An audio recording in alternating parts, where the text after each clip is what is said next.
और क्लास 9 आज बात करते हैं सिविल वॉर इन रशिया। तो आपने देखा था कि लेनिन का जब यहाँ पर एक पीरियड आया रहा, उसमें जो लेनिन ने बदलाव किए रशिया में, सोसाइटी में, पॉलिटिक्स में, तो उसका काफ़ी असर पड़ा। कुछ लोग लेनिन के फेवर में रहे, कुछ उसके खिलाफ रहे। तो इन्हीं टकराव को लेकर सिविल वॉर होती है रशिया में। सिविल वॉर आपको पता है, जब देश के अंदर ही सिटीजन की बीच में सरकार के साथ लड़ाई हो, उसे सिविल वॉर कहते हैं। तो सिविल वॉर में हम देखते हैं when the Bolshevik order land distribution Russian army began to break up. अब ये जो रशियन आर्मी थी, इसमें जो भी कमांडर थे, ऑफिसर थे, वो जमीनों के मालिक बन बैठे थे। और जब इनको कहा गया कि आप अपनी जमीनें गरीबों को दे दें, तो यहाँ पर इन्होंने इस चीज के खिलाफ आवाज उठाई। वो अपनी जमीनें गरीबों को नहीं देना चाहते थे, जो नोबल से जमीनें इन्होंने मिली थी। तो इस तरह से रशियन आर्मी जो थी वो ब्रेकअप होने लगी, वो टूटने लगी।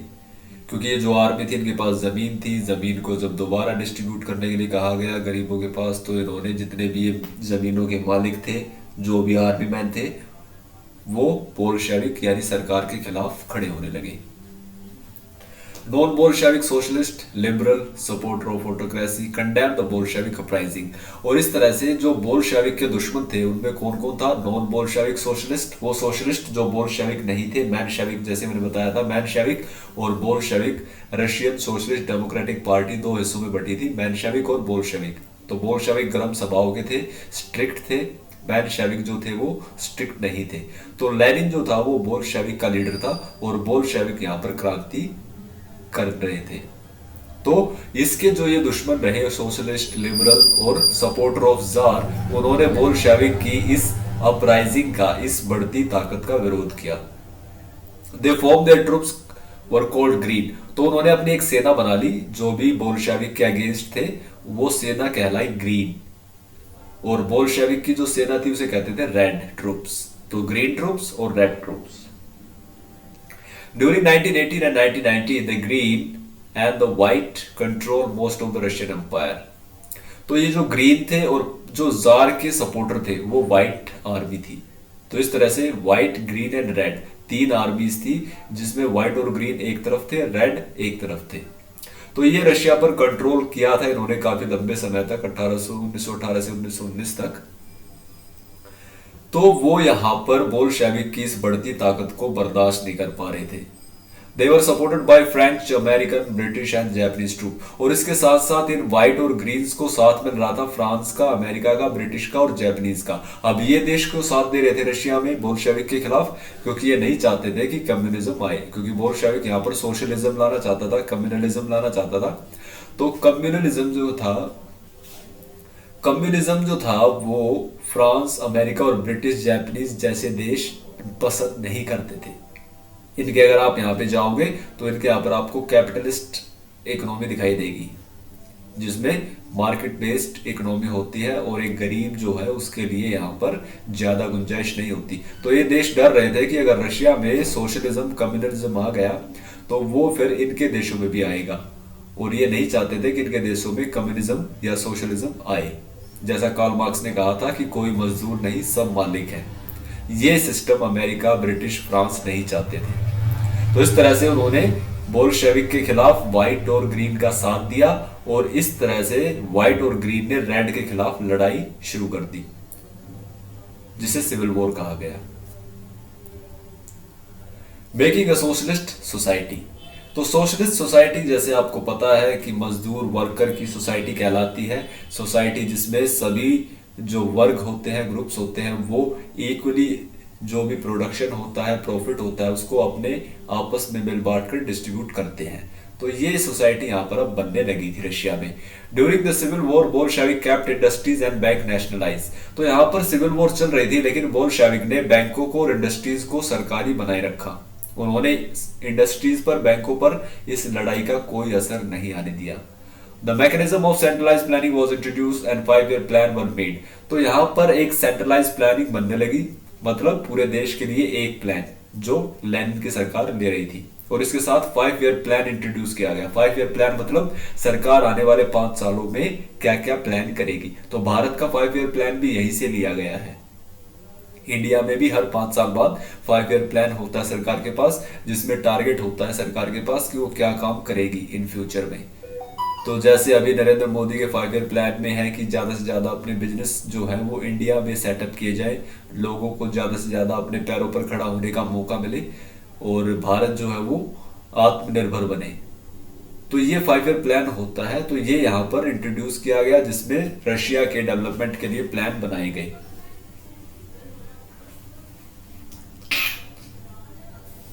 This led to the industrial growth in Russia. तो इसका फर्क ये पड़ा कि इंडस्ट्री की ग्रोथ बढ़ने लगी, इंडस्ट्रीज बढ़ने लगी। आज आपको पता ही है रशिया भारत को इतने ज्यादा हथियार वगैरह सप्लाई करता है, हेलीकॉप्टर है और टैंक्स हैं। इसके अलावा रशिया और भी बहुत सारी बड़ी बड़ी मशीनें लोगों को, दुनिया को सप्लाई करता है। तो ये वहीं से शुरुआत हुई कि इंडस्ट्रीज जो है वो बढ़ने लगी अब, क्योंकि सिस्टम पूरा सेंट्रलाइज हो गया था, एक हाथ में आ गया था। अब डिसीजन जल्दी हो रहे थे, फास्ट हो रहे थे। The schooling system supported by the state developed and the peasant worker were encouraged to enroll into the universities. School खोले गए सरकार की तरफ से, यूनिवर्सिटीज खोली गई और वर्कर पीजेंट को कहा गया कि आप पढ़े। एज डजेंट मैटर, आपकी एज जो भी है, आप अपनी नॉलेज को बढ़ाएं, अपने ज्ञान को बढ़ाएं। Cheap public health care was provided to the worker. Worker के लिए पब्लिक हेल्थ फैसिलिटीज शुरू की गई, डिस्पेंसरी, हॉस्पिटल्स ये खोले गए ताकि वर्कर्स की जो कंडीशन है वो मेडिकल वाइज और ज्यादा अच्छी की जा सके। यहाँ पर उनके एजुकेशन और मेडिकल हेल्थ के लिए काम किया गया, जो बहुत इंपॉर्टेंट है। Many housing quarter were also set up for worker. Worker के लिए क्वार्टर बनाए गए, घर बनाए गए। जैसे हमने देखा था बड़े बड़े घरों को बांट दिया गया था कमरों में और लोगों को उनमें रहने के लिए कहा गया था कि वो अपने अपने हिसाब से रह लें। Since the government resources were limited, the effect of these measures were uneven. तो जो गवर्नमेंट के रिसोर्सेज थे वो हालांकि इतने नहीं थे, क्योंकि सरकार की इनकम इतनी नहीं थी, नया नया देश बना था, नई नई सरकार बनी थी, तो इतने पैसे उसके पास नहीं थे कि वो सभी देश, सारे देश में ये मेजर्स ले पाती। ये फायदे के जो काम किए पब्लिक के लिए, ये सभी देशों में बराबर नहीं हो पाए, क्योंकि सरकार के पास इतना रिसोर्स नहीं था। Stalin and collective farming. तो अब यहाँ पर आता है जोसेफ स्टैलिन। स्टैलिन जो बंदा था ये आया था लेनिन के बाद, लेनिन की डेथ होने के बाद इसने बोल्शेविक की कमान संभाली थी और ये एक नया सिस्टम लेकर आया था जिसे कहते हैं कलेक्टिव फार्मिंग। तो देखते हैं, Russia was facing a crisis of shortage of food grain. Russia जो था वो लेनिन के बाद अनाज के मामले में कमजोर होने लगा, यहाँ पर अनाज की कमी होने लगी। और लेनिन ने, इसने जो स्टैलिन था, इसने ये देखा कि ये जो अनाज की शॉर्टेज है ये किसानों की वजह से है। किसान अपने यहाँ पर अनाज की जो जमाखोरी है वो कर रहे हैं और जिससे जो अनाज है वो मार्केट तक नहीं आ पा रहा है, तो इस वजह से फूड की शॉर्टेज हो गई है। The peasant refused to sell grain at the price fixed by the government, resulting in the shortage of grain supplies in many cities. क्योंकि किसान जो थे वो सरकार द्वारा जो पैसा तय किया गया था अनाज के बदले, उस पर वो अपनी फसल नहीं बेचना चाहते थे, तो इस तरह से मार्केट में अनाज की शॉर्टेज हो जाती है। Stalin took over the reign of the party after the death of Lenin. He introduced strict measure in 1928. The party member visited many villages and raided rich peasants known as kulaks. तो ये जैसे ही Lenin की death के बाद party का head बनता है, ये स्ट्रिक्ट मेजर अपना लेता है और इसके जो मेंबर थे पार्टी के वो गांव गांव घूमते हैं और जो कुलक्स थे, कुलक्स यानी रिच पीजेंट, अमीर किसान, जमींदार जिन्हें कहते हैं, उनके यहाँ पर ये छापे मारते हैं और जो भी अनाज उन्होंने छिपा रखा था उसके बदले उनको फिर स्ट्रिक्ट सजा दी जाती है, उनसे उनका अनाज छीना जाता है। The party converted small land holding of many peasants into one collective large farm. और अब ये पार्टी अपना डिसीजन लेती है कि सभी किसानों से जमीनें ले ली जाए और एक पूरी बड़ी जमीन तैयार की जाए जिस पर सभी मिलकर खेती करेंगे। इसे कहते हैं कलेक्टिव फार्मिंग। अब हर कोई बंदा अपने अपने खेत पर काम नहीं करेगा, सभी एक हिस्से पर काम करेंगे जो सभी किसानों की जमीनों से मिलकर बना होगा।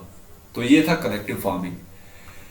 और large collectivized farm were cultivated by farmer with the help of tool pulled together. तो इस तरह से बड़े बड़े खेतों पर खेती की जाने लगी, सभी किसानों को वहां पे काम करना होता था, ये स्ट्रिक्ट था।